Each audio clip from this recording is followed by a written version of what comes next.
आज हम भगवान कृष्ण के बचपन की कहानी पढ़ेंगे। कहानी है पूतना सहित इन 5 राक्षसों का वध किया था बाल कृष्ण ने। Bal Krishna killed his 5 demon. Devaki और वासुदेव के विवाह के समय आकाशवाणी हुई थी कि देवकी के गर्भ में जन्म लेने वाली 8वीं संतान कंस का वध करेगी। इसके बाद कंस ने देवकी और वासुदेव को मथुरा के कारागृह में बंद कर दिया। कारागृह में कंस ने देवकी और वासुदेव की 7 संतानों का वध कर दिया। 8वें संतान के रूप में श्री कृष्ण का जन्म हुआ और भगवान की माया से वासुदेव ने गोपाल को यशोदा के घर पहुंचा दिया। कुछ समय बाद ही कंस को मालूम हो गया कि देवकी की 8वीं संतान का जन्म हो चुका है और वह गोकुल में है।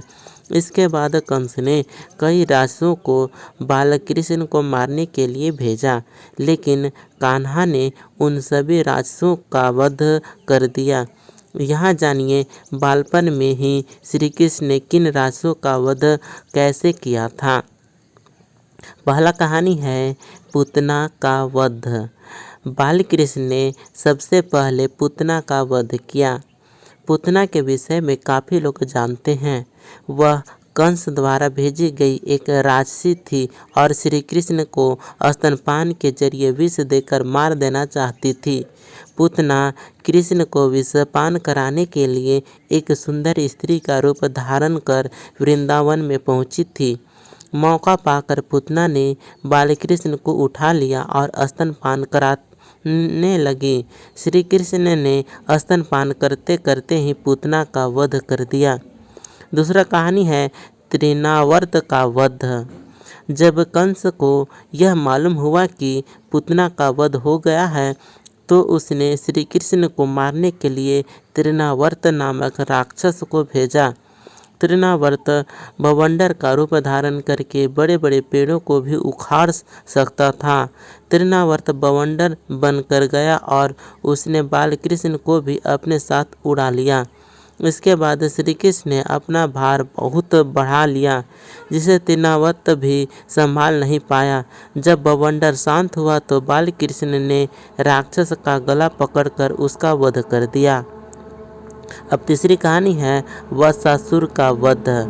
जब कंस को मालूम हुआ कि कृष्ण ने पूतना के बाद तृणावर्त का भी वध कर दिया है, तब उसने वत्सासुर को भेजा। वत्सासुर एक बछड़े के रूप धारण करके श्री कृष्ण की गायों के साथ मिल गया। कान्हा उस समय गायों का चरा रही थी। बालकृष्ण ने जब बछड़े के रूप में दैत्य को पहचान लिया और उसकी पूंछ पकड़ घुमाया और एक वृक्ष पर पटक दिया। यही उस दैत्य का वध हो गया। अब चौथा कहानी है बकासुर का वध। Killing of Bakasur. वत्सासुर के बाद कंस ने बकासुर को भेजा। बकासुर एक बगुले का रूप धारण करके श्री कृष्ण को मारने के लिए पहुंचा था। उस समय कान्हा और सभी बालक खेल रहे थे। तब बगुले ने कृष्ण को निगल लिया और कुछ ही देर बाद कान्हा ने उस बगुले को चीरकर उसका वध कर दिया। अब पांचवा कहानी है अघासुर का वध। Killing of Aghasura. बकासुर के वध के बाद कंस ने कान्हा को मारने के लिए अघासुर को भेजा। अघासुर पूतना और बकासुर का छोटा भाई था। अघासुर बहुत ही भयंकर राक्षस था। सभी देवता भी उससे डरते थे। अघासुर ने कृष्ण को मारने के लिए विशाल अजगर का रूप धारण किया। इसी रूप में अघासुर अपना मुंह खोलकर रास्ते में ऐसे बन गया जैसे कोई गुफा हो। उस समय श्री कृष्ण और सभी बालक वहां खेल रहे थे। एक बड़ी गुफा देखकर सभी बालकों ने उसमें प्रवेश करने का मन बनाया। सभी ग्वाले और कृष्ण आदि उस गुफा में घुस गए। मौका पाकर अघासुर ने अपना मुंह बंद कर लिया।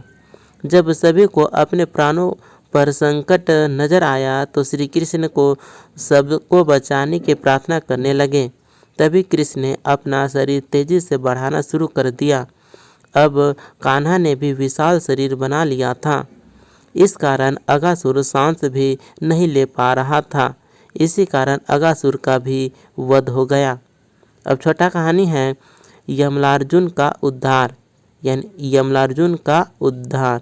एक बार माता यशोदा श्री कृष्ण की शरारतों से परेशान हो गई और उन्होंने कान्हा को उखल से बांध दिया ताकि बाल कृष्ण इधर उधर ना जा सके। जब माता यशोदा घर के दूसरों कामों में व्यस्त हो गई तब कृष्ण उखल को ही खींचने लगे। वहाँ आंगन में दो बड़े बड़े वृक्ष भी लगे हुए थे। कृष्ण ने उन दोनों वृक्षों के बीच में उखल फंसा दिया और जोर लगाकर खींच दिया।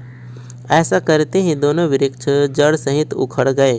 वृक्षों के उखड़ते ही उनमें से दो यक्ष प्रकट हुए जिन्हें यमलार्जुन के नाम से जाना जाता है। ये दोनों यक्ष पूर्व जन्म कुबेर के पुत्र नलकुबर और मणिग्रीव थे। इन दोनों ने एक बार देवर्षि नारद का अपमान कर दिया था। इस कारण देवर्षि ने इन्हें वृक्ष बनने का शाप दे दिया था। श्री कृष्ण ने वृक्षों को उखाड़कर इन दोनों यक्षों का उद्धार किया। Thank you. वीडियो देखने के लिए धन्यवाद।